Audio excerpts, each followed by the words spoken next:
and thank you so much for selecting this talk to attend virtually at the PARADISEC at 100 conference. My name is Martha Tsutsui Billins, and today I'll be talking about Field Notes, a podcast about linguistic fieldwork, which I host and produce. So to start, I wanted to give some details about my background and my motivation for starting Field Notes. I did my master's at SOAS, University of London, where I had the opportunity to take a field methods class. And this field methods class was really the first time I had ever had the experience of working with a speaker, doing elicitation, learning these new recording methods and how to use the equipment. And other than that, I had never done any of this stuff. And when I moved on to my PhD, where I did a small documentation project of southern Amami Oshima, which is spoken in the Ryukyuan archipelago and administratively belongs to Japan, it was really my first time doing anything like this, except for 2 semesters or two terms of my field methods class at SOAS. So when I first arrived in southern Amami Oshima, everything was new to me. I was really a complete fish out of water. Although I had been to Okinawa on a holiday and I had a lot of experience in Japan and mainland Japan. I had lived there for a few years. Beyond that, I had never been to southern Amami Oshima. I didn't really know anyone in the area, so it was all a new experience, and I couldn't help feel that I was going to mess it up. And so out of this kind of insecurity, I started looking for stories from early career researchers like myself. Of course, I had the field manuals and field methods handbooks that were really like my Bibles at that time. But what I really wanted was something that was a little bit more unedited and like raw and recent stories from people who were working in language documentation like myself. So I started looking on social media and YouTube and at podcasts, and I was quite disappointed by what I found. At that time, there were limited linguistics podcasts, general linguistics podcasts. But for field linguistics, there was really nothing. So I started to think that maybe there was a gap and a space for something like Field Notes. And I also realized that I was actually quite lucky because coming from an institution like SOAS, I had access to people who were also deeply involved in field linguistics. But for a lot of other people, this is not always the case. And as we all know, there is so much work to do in language documentation, but at this point, there's not really enough people to do it. And in order to do as much as we can, we really need to share knowledge. So podcasting for me has been a very efficient way to share knowledge broadly and quickly.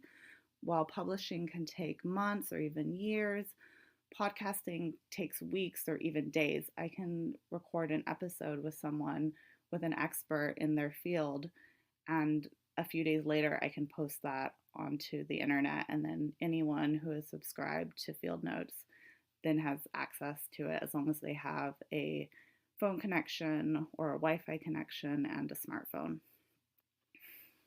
And at this point, there's been 9,600 downloads worldwide. This accessibility also means that Field Notes and the knowledge that is shared via Field Notes is also available to listeners of diverse levels of knowledge. So everyone from undergrads to postgrads, early career and beyond, people who are thinking about pursuing field linguistics, and community members as well who maybe they don't have a background in linguistics, but they're still interested in learning more about the methods used to collect data and record stories. It's also a good platform, or it's been a good platform for publicity for endangered language and linguistic documentation, sharing this with people who maybe aren't linguists but have an interest. Finally, it's been a good way to share stories from people who are actually doing documentation and doing research currently. So I have had the privilege to interview some people who have worked for many decades in field linguistics and maybe aren't as active now. But generally, I tend to interview people who are actually working in the field now. And this has been especially useful for things like current equipment. So the last couple of years when the ELDP grant is due, I tend to get emails about how helpful the equipment list that interviewees have shared, that tells like the kind of equipment they're using, the price point, the links where they can get it. I know that that has been a useful resource for people who want to do language documentation. Also, solidarity. So Field Notes has provided a space to share unedited stories, stories of how researchers dealt with disaster, such as political conflict or natural disasters, and also normalizing making mistakes. Everybody makes mistakes when we're doing this kind of work. We're often in situations that we're uncomfortable with or that are new to us. So being able to normalize these things and acting with humility in the face of them is very important. Things like awkward misunderstandings with community members, setting boundaries, any cultural misunderstandings, and also sharing stories, sharing data horror stories. Field Notes has also been a platform to share lesser heard perspectives. For example, there have been several episodes which featured insider and indigenous researchers, and I listed some of the ones that I've done so far that are now published and you can download currently.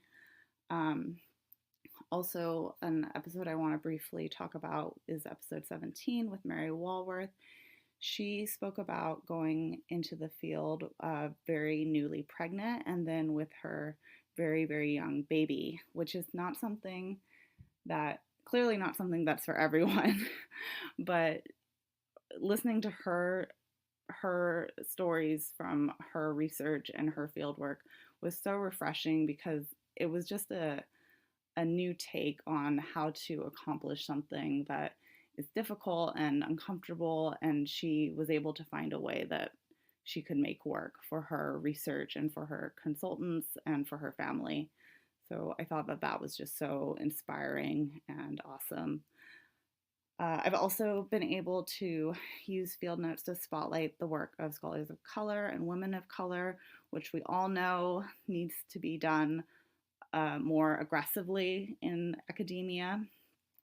And finally, I'm very excited to announce that the upcoming season of Field Notes Season 3, which will be released starting in the spring, is going to be exclusively focused on insider researchers, so people who are working on their own languages within their own communities.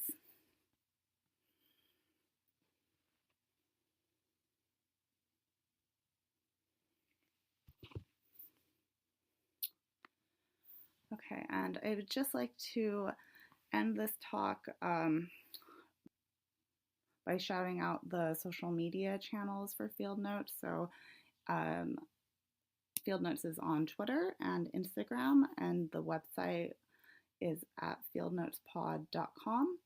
And you can also listen on Apple, the Apple Podcast app, the Google Play Podcast app, all of these apps below.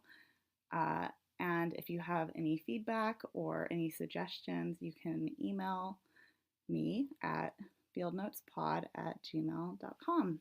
Thank you so much.